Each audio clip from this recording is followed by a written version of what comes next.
are we of interracial dating? That's what we're finding out today in our continuing series, Focus on Race.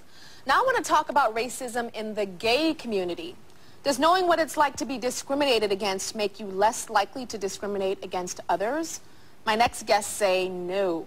Here with me are Jimmy and Justin, and they've been in an interracial gay relationship for the past 3 years, and they say it hasn't been easy. So, Jimmy, what are the problems? Well, let me tell you, Tyra.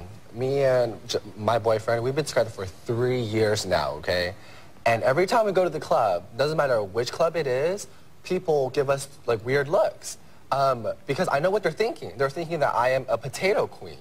A what? A potato queen? What's a potato queen? Okay, well, a potato is yellow on the, brown on the outside and the white on the inside, right? So basically, a potato queen is somebody who is, you know, like a gold digger, who hates themselves, who, you know, who are Asian. So basically, it's like a joke, you know, and then they see him as a rice queen. And a rice queen... What's a rice queen? A rice queen is like an older, you know, gay white man who is ugly and fat, and they are attracted to, like, people like... They're attracted to people like me because they, like, objectify me, you know? Oh, like Asian... Okay, so rice queen. So rice queen, potato queen... Okay. And then, what is this thing I hear? What is, I heard sticky rice queen? Sticky rice is when... It's basically rice, like two Asians, sticky rice. Okay. So you're not sticky rice? I'm not sticky rice. Okay. I love my white men. Justin, how's it been for you on your side? Well, I work in a gay club on the weekends, too, in Sacramento. I'm a DJ, and like when I'm at work, a lot of the people that I work with, once they know that Jim's my boyfriend, I get a lot of comments like rice queen or panda hugger or stuff like that. Panda hugger? Yeah. All these words we're learning today that I did not know. Yeah, and they make references to like, oh, has Jimmy gotten out of high school yet? Or you just like, oh, ignore Justin, he just likes the little Asian boys. Like to make almost like a reference to pedophilia, which makes it feel like it's something wrong when it's actually not in that way. It's interesting because the gay community, I would think because you guys are persecuted so much and, you know, that wouldn't be, that you'd be like all together. Right, because we're like, you know, it's not easy being gay in the first place, right?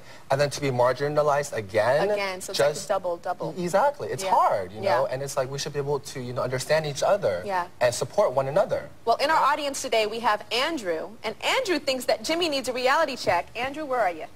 Why don't you stand on up? So, Andrew, you are a gay male. I am. And what's your nationality? I'm Chinese. Chinese, okay. So what do you have to say to Jimmy?